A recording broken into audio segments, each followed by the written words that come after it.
आज का हमारा जो द हिंदू का एडिटोरियल है वो है state and the centres factor of net borrowing ceiling. ठीक है। बेसिकली ये एडिटोरियल आर्टिकल 293 पे बेस्ड है। आर्टिकल 293 पे बेस्ड है। इसके ऊपर स्टोरी पूरी है, कैसे 293 का जिक्र आता है, कैसे ये कोर्ट में पहुंचता है इंटरप्रिटेशन के लिए, एंड देन फर्दर इसमें क्या इम्प्रूवमेंट लानी चाहिए। इन सारे पॉइंट्स पे ऑथर यहाँ पे राइटर्स डिस्कस करते हैं। ठीक है। हम भी एक एक करके डिस्कस करेंगे। फर्स्टली जैसे borrowing powers and provisions, then eliminating revenue shortfall, there is a need to strengthen this article. ठीक है। जैसे जैसे राइटर ने डिस्क्राइब किया है इस एडिटोरियल को, हम भी वैसे ही सीक्वेंस में डिस्क्राइब करेंगे। ठीक है। सबसे पहले स्टोरी क्या है, तो स्टोरी 2023 से शुरू होती है, जब केरला गवर्नमेंट के ऊपर जो है सेंट्रल गवर्नमेंट रेस्ट्रिक्शन लगाती है कि आप एक लिमिट के बियॉन्ड आप बोरो नहीं कर सकते हो। ठीक, आप बोरो नहीं कर सकते हो। और वो लिमिट कितना था, तो 3% of its what gross state domestic product. जैसे सेंटर का जीडीपी होता है वैसे स्टेट का ग्रॉस स्टेट डोमेस्टिक प्रोडक्ट, तो 3% से ज़्यादा पर लिमिट के ऊपर बोरो नहीं किया जा सकता है स्टेट के द्वारा। ये सेंट्रल गवर्नमेंट ने नेट बोरोइंग सीलिंग लगा दिया था लास्ट ईयर। ठीक है। जिसके वजह से हुआ क्या, केरला गवर्नमेंट को अपने बहुत सारे वेलफेयर स्कीम्स के लिए पैसे नहीं मिल रहे थे। ठीक है। वेलफेयर एक्टिविटीज़ के लिए पैसे नहीं थे उनके पास, तो उनके लिए काफ़ी डिफ़िकल्टीज आ गई अपना स्टेट को एफिशिएंटली रन करने के लिए। ठीक है। केरला गवर्नमेंट इसके अगेंस्ट में वो चले गए सुप्रीम कोर्ट गए। वहाँ पे बोला कि देखो सेंटर हमारा जो है बोरो करने का पावर को छीन रहा है हमसे, बोरो करने का पावर को क्या कर रहा है, छीन रहा है हमसे। ये पिटीशन लेके गया केरला गवर्नमेंट से सुप्रीम कोर्ट में। वहाँ से आर्टिकल और बोरो करने का जो पावर है स्टेट को, कौन सा प्रोविजन देता है कॉन्स्टिट्यूशन का, तो 293 देता है। ठीक है। 293 यहाँ से चला गया सुप्रीम कोर्ट में इंटरप्रिटेशन के लिए, और वो अभी तक सुप्रीम कोर्ट में ही है। इस पे सुप्रीम कोर्ट ने अभी तक कुछ फैसला नहीं दिया। ठीक है। ये स्टोरी था। अब नेक्स्ट हम बात करते हैं इस पे बोरोइंग पावर एंड प्रोविजंस पे। ठीक है। बेसिकली यहाँ पे डिस्कस किया गया है कि क्या क्या बोरोइंग पावर्स होते हैं, मतलब कैसे कोई सेंट्रल गवर्नमेंट या फिर स्टेट गवर्नमेंट लोन ले सकता है। ठीक है। तो लोन लेने का जो मैकेनिज्म है वो कॉन्स्टिट्यूशन में कहाँ पे मेंशन्ड है, कौन से आर्टिकल्स में, वो सब यहाँ पे इसमें मेंशन किया गया है। तो जैसे सबसे पहले राइटर मेंशन करते हैं आर्टिकल 292 पावर देता है सेंटर को बोरो करने का। ठीक है। 292 पावर देता है सेंटर को बोरो करने का, वैसे ही 293 आर्टिकल जो है वो स्टेट को पावर देता है बोरो करने के लिए। ठीक है। देन अब नेक्स्ट है आर्टिकल 293 क्लॉज 2। इसमें क्या कहा गया है कि इसमें बोला गया है कि गवर्नमेंट ऑफ इंडिया जो है स्टेट को लोन दे सकती है, बट कुछ प्री कंडीशंस लगा के। जैसे वो प्री कंडीशंस कहाँ से आएंगे, तो लॉ से आएंगे। जैसे सेंट्रल गवर्नमेंट ने कोई लॉ पास किया, पार्लियामेंट्री लॉ पास किया, जिसके थ्रू अब वो जब भी किसी स्टेट को लोन देंगे देन वो लॉ उस बोरोइंग पे अप्लाई कर सकते हैं। ठीक है, उस लोन पे। ये पावर सेंटर को कहाँ से मिलता है, तो आर्टिकल 293 क्लॉज 2 से मिलता है।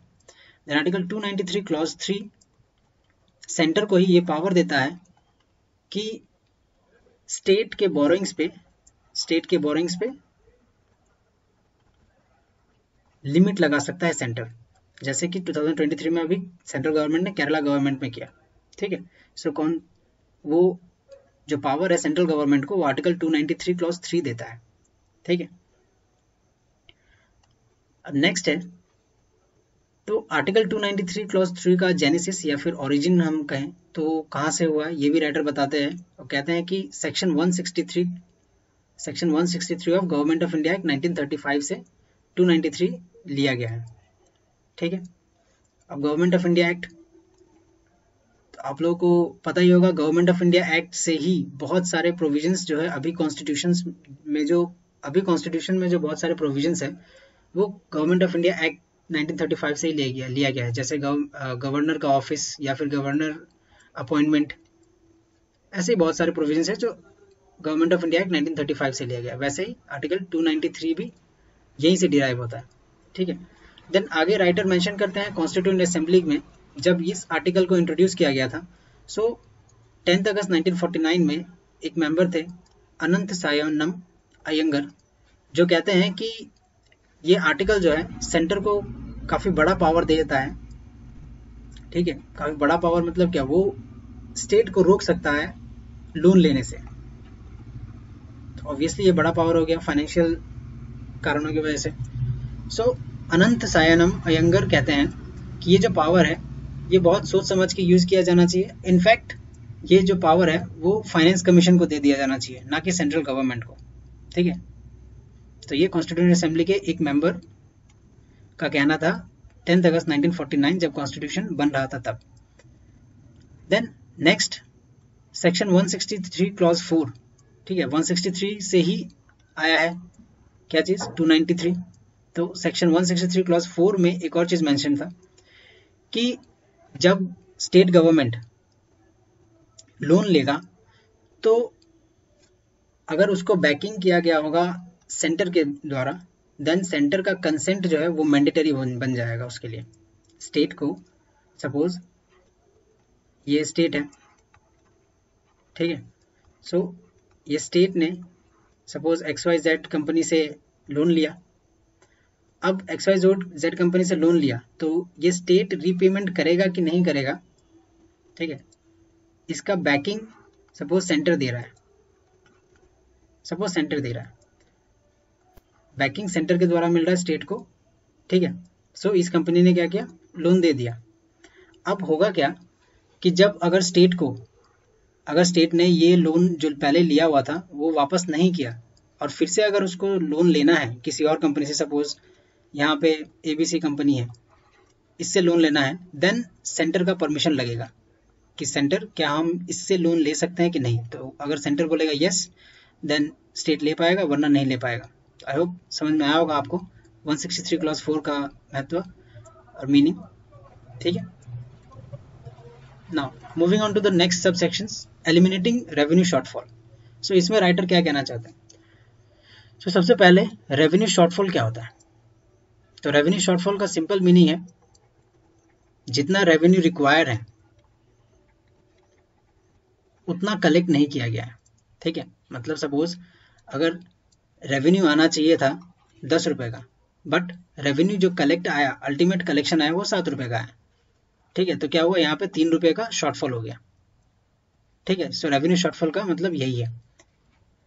सो अब यहाँ पे रेवेन्यू शॉर्टफॉल मतलब देखो, जैसे लोन किसी ने लिया और उसने रीपेमेंट नहीं किया तो ऑब्वियसली उसमें एक डेट क्रिएट हो जाएगा, सो उसी डेट को रोकने के लिए central government and state governments ने कुछ मेजर्स लिए हैं, उसी को यहाँ पे मेंशन किया गया है। जैसे सेंट्रल गवर्नमेंट ने fiscal responsibility and budget management act पास किया था 2003 में, ताकि वो अपना फिस्कल डेफिसिट कम कर सके। अब फिस्कल डेफिसिट क्या होता है, तो फिस्कल डेफिसिट सिंपली आप कह सकते हो एक्सपेंडिचर जब बड़ा हो जाता है रेवेन्यू से तो एक डेफिसिट बन जाता है, ठीक है। मतलब अगर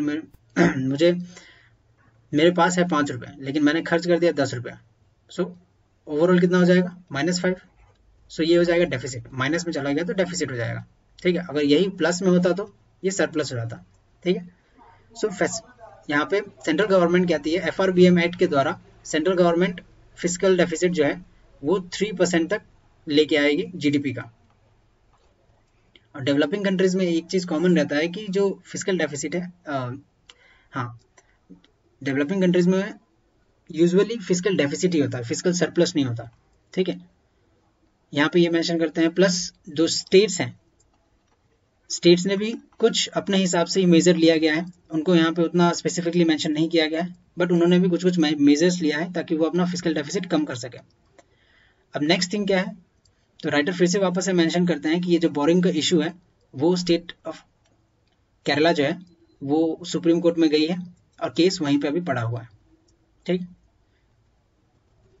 अब नेक्स्ट लास्ट सब सेक्शन क्या है, कि रिफॉर्म की ज़रूरत है, राइटर यहाँ पे ये कहता है। तो 293 क्लॉज 4, ये 293 क्लॉज 4 जो है ये कहती है कि आर्टिकल 293 क्लॉज 3 में जो रेस्ट्रिक्शन का जो प्रोविजन है वो सेंट्रल गवर्नमेंट अप्लाई कर सकती है एक लॉ के द्वारा, ठीक है। सो उसके लिए आप कह रहे हैं, राइटर यहाँ पे कहते हैं कि 293 क्लॉज 4 में एक चेंज या फिर मॉडिफाई करने की ज़रूरत है। उसके लिए कुछ गाइडलाइंस या फिर कुछ मेजर्स दिए गए हैं राइटर के द्वारा, जैसे ट्रांसपेरेंसी इन डिसीजन मेकिंग, मतलब सेंट्रल गवर्नमेंट अगर बोरोइंग या फिर रेस्ट्रिक्शन के ऊपर कुछ भी डिसीजन ले रही है, सो उसमें एक ट्रांसपेरेंसी होना चाहिए। ऐसे ना हो कि सब्जेक्टिव हो, मतलब अगर सेंट्रल गवर्नमेंट कुछ रेस्ट्रिक्शन लगा रही है स्टेट गवर्नमेंट पे, देन रेस्ट्रिक्शन का जो बेसिस होना चाहिए वो ऑब्जेक्टिव होना चाहिए, ना कि सब्जेक्टिव। ऑब्जेक्टिव मतलब कि मेजरेबल होना चाहिए। जैसे कुछ सपोज स्टेट गवर्नमेंट का लोन बचा हुआ है 10 करोड़, ठीक है। सो एक ऑब्जेक्टिव चीज़ है 10 करोड़, तो इसी ऑब्जेक्टिव होना चाहिए, ये बात किया गया है। नेक्स्ट थिंग इज कि कंसल्टेटिव प्रोसेस होना चाहिए, मतलब स्टेट गवर्नमेंट से भी एक बार कंसल्ट कर लेना चाहिए कि कितना रेस्ट्रिक्शन आपको चाहिए, नहीं चाहिए, बोरोइंग के ऊपर कितना लिमिट आपको लगाने से सही रहेगा, ये सब। थर्ड थिंग जो राइटर मेंशन करते हैं वो कहते हैं एंश्योरिंग इक्विटेबल ट्रीटमेंट, ठीक है। हर स्टेट को इक्वली ही ट्रीट करने के लिए कहा गया है यहाँ पे। Next thing an administration for the fiscal autonomy, ठीक है। इसमें क्या है, ensuring that there is financial autonomy for a state, the restrictions are reasonable and do not unduly hamper a state's ability to manage its finances effectively, ठीक है। सो ये editorial में हमारे काम की जो चीज़ थी वो इतनी सारी चीज़ें थी, ठीक है। आई होप आपको समझ में आया होगा। And if you find this video to be useful, then please like this video. Thank you.